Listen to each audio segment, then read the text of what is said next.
Ang mga nakakabit sa classroom, pinatanggal nyo para nga walang, walang distraction.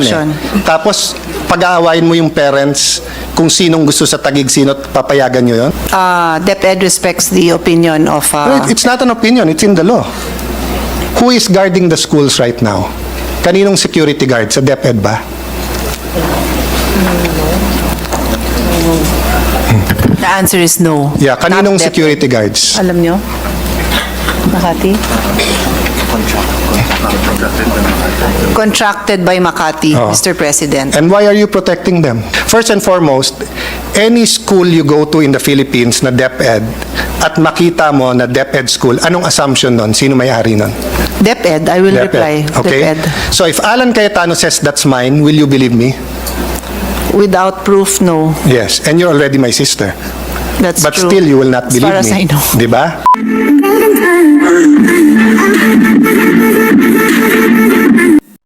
So let me start with a specific question.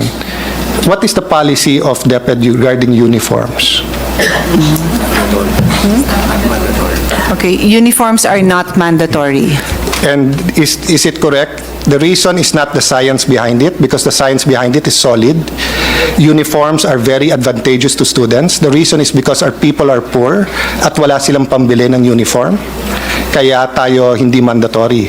But for cities who can afford, they can provide uniform. Is that correct? Correct? Yes, they can provide, but it's not mandatory. So, bakit na merong uniform, pwede pa yung So they can provide, Your Honor, but according to DepEd, it's still not mandatory. Well, if that's the statement, I have a problem with that. Because all of the science proves that uniforms are beneficial to students. And I was the impression of kaya hindi mandatory kasi hindi makabili yung parents. Pero kung ipro-provide na ng local government, bakit hindi sila pag-uniform? Uniforms are anti-bullying. Uniforms are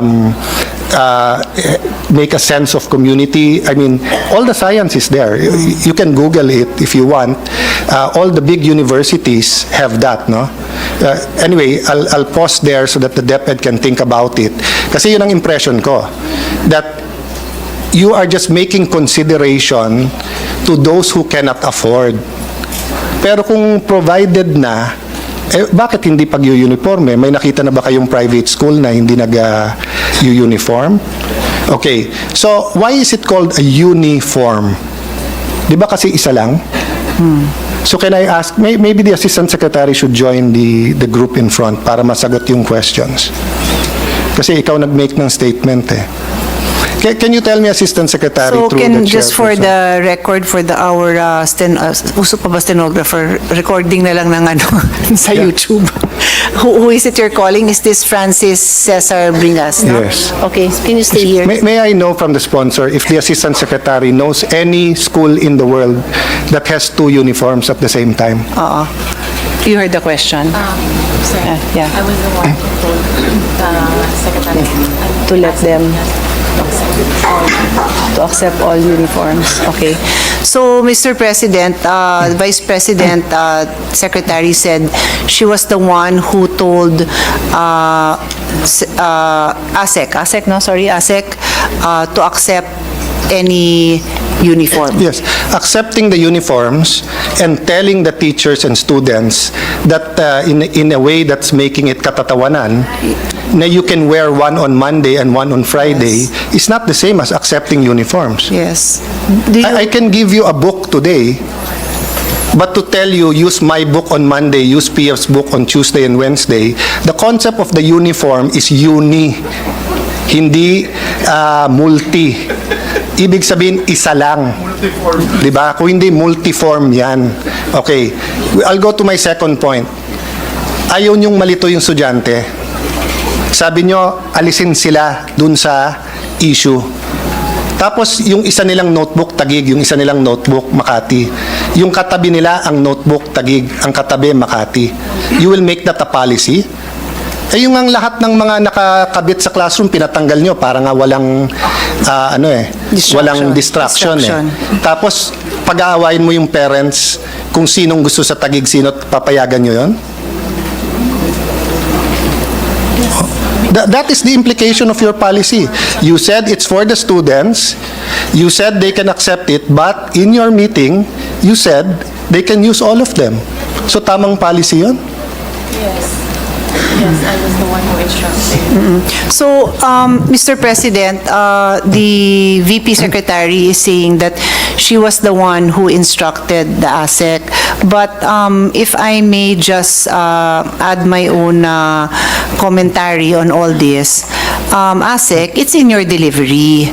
When you laugh about it in a way and say na, di Monday, mag-uniform kayo ng Taguig, Tuesday, mag-uniform kayo na ano, kahit ako, and you will all attest to it, napariyak ako while listening. I wasn't saying anything, I was just listening, but I reacted because it is not consistent with the Supreme Court, it is not consistent with the Supreme Court decision. Diba? Oh. Statement mo ba to? Yes, because it's not really my Okay. Mr. President, ASEC bring us apologizes for making light of the situation. Accept the apology for me, no? For Taguig and the mayors, nasa kanila yon. I know you're working hard, I know you love the students, but we have to think of the consequences of our action. So kung ang China magbigay ng notebook sa Pag-asa Island, sasabihin natin pwedeng gamitin ng Pilipino yung China at saka yung The Supreme Court has already said that these barangays are Taguig and Makati is prohibited from exercising any jurisdiction. Giving them notebooks from their public funds is exercising jurisdiction. Giving them, accepting, okay, but telling them you need to use it, allowing them to use both, ma'am, is it that stepping on the autonomy of Taguig? DepEd doesn't have full authority under the DepEd schools in any city in the country. It's a joint responsibility with local autonomy. In fact, if you look at the basic education law, it is the principal who has that authority, not the secretary. Isn't it correct? The answer, so I can... We do not agree, but we respect the opinion. DepEd respects the opinion of... It's not an opinion, it's in the law. Which goes to the next point. Who is guarding the schools right now? Kaninong security guard? Sa DepEd ba? The answer is no. Yeah, kaninong Not DepEd. security guards? Alam nyo? Makati? Contracted by Makati, Oh. Mr. President. And why are you protecting them?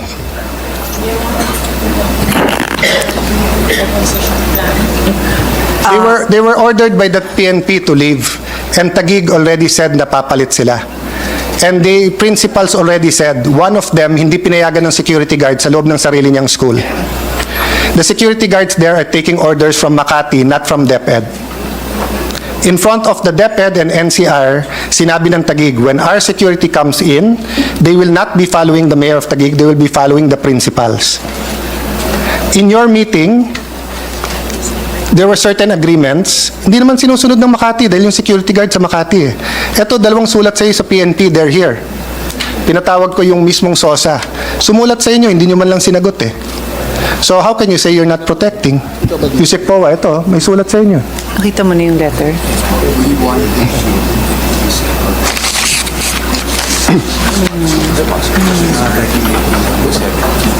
Yeah, but the fact...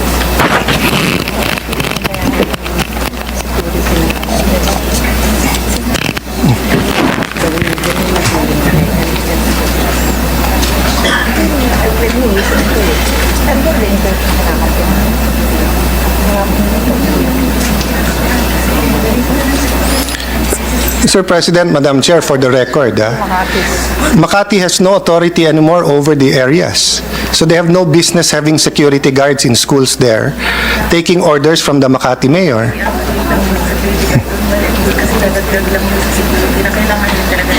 But ang response... And you have not allowed Taguig security guards to enter. There are several letters pending since August, hindi nyo rin sinasagot. So how can you say you're not protecting and favoring yung Makati security guards? Pag may nangyari sa school na yan, is it the responsibility of the Taguig mayor or the Makati mayor? According to the Vice President, Secretary, it's the DepEd No, responsibility. I take exception. It's both. If something happens to Davao High School, it's both the mayor of Davao and the DepEd. Kasi constituents eh. DepEd doesn't live alone. Hindi isolated ang DepEd, hindi all-powerful ang DepEd. DepEd Taguig yan. Look at the basic governance law. Look at the local government code. Meron kayong DepEd Taguig. There's no such thing as DepEd Office of the Secretary. So kung may mangyari dyan, yung parents magko-complain sa city ng Taguig. Hindi lang sa DepEd. Kung may mangyari sa health center sa Comembo, Embo, Rembo, they will complain to DOH and Taguig. Hindi pwedeng sabihin ng DOH, DOH lang. Diba? Yet, you're not allowing Taguig to put security guards there.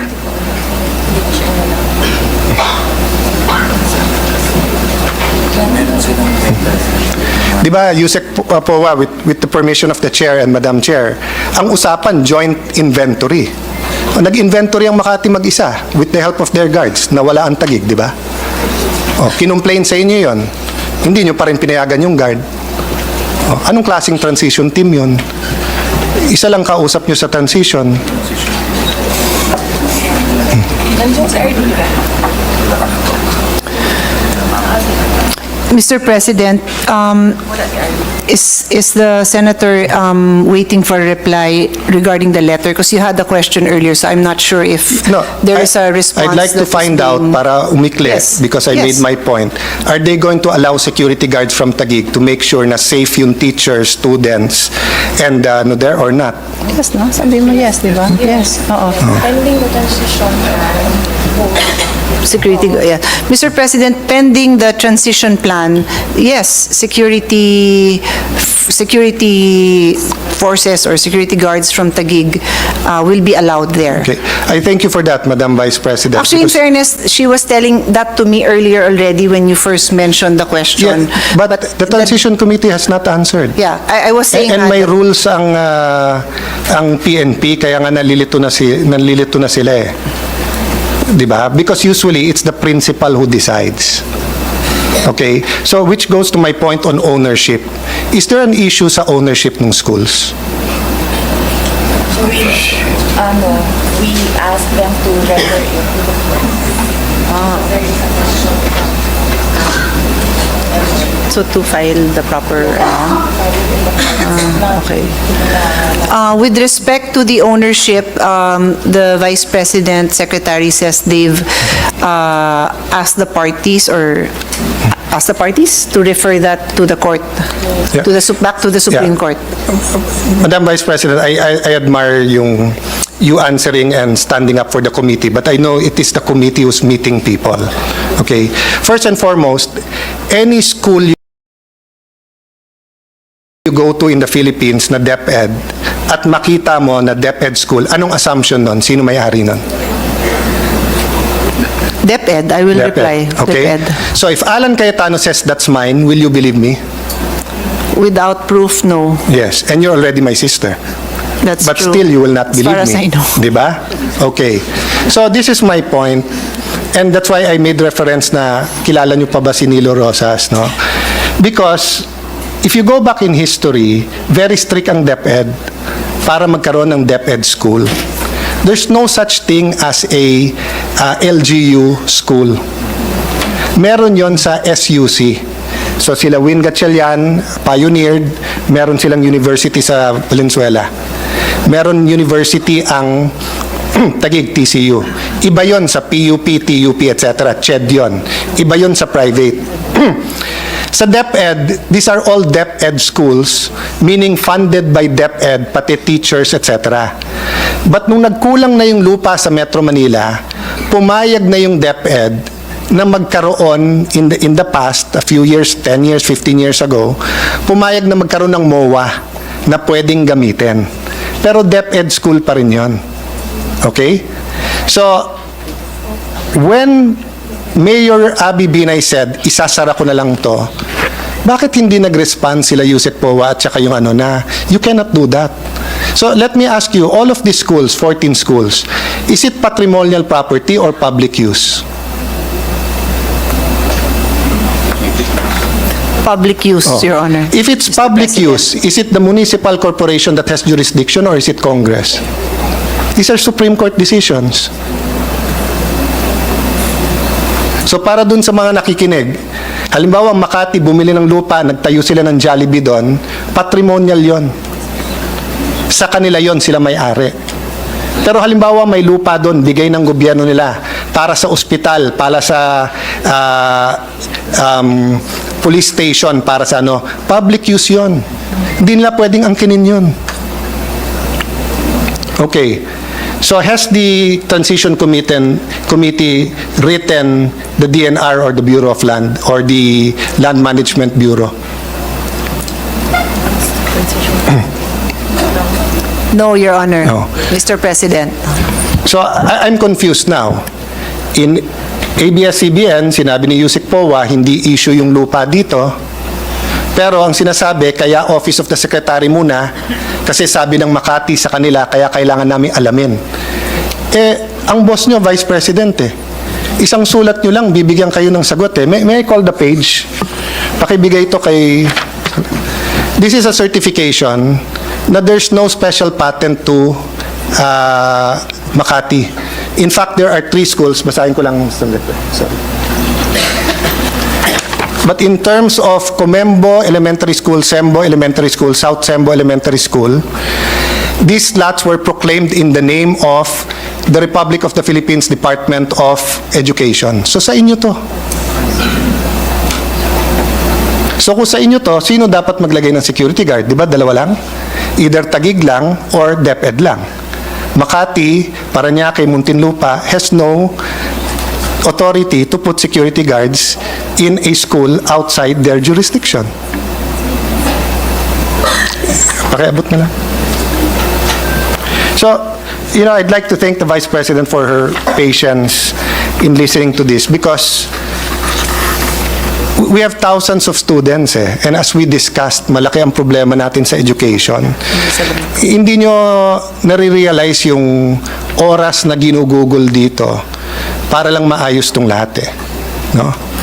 So, we've talked about ownership. Does that satisfy you with the ownership? A minute suspension, Mr. President. Session suspended.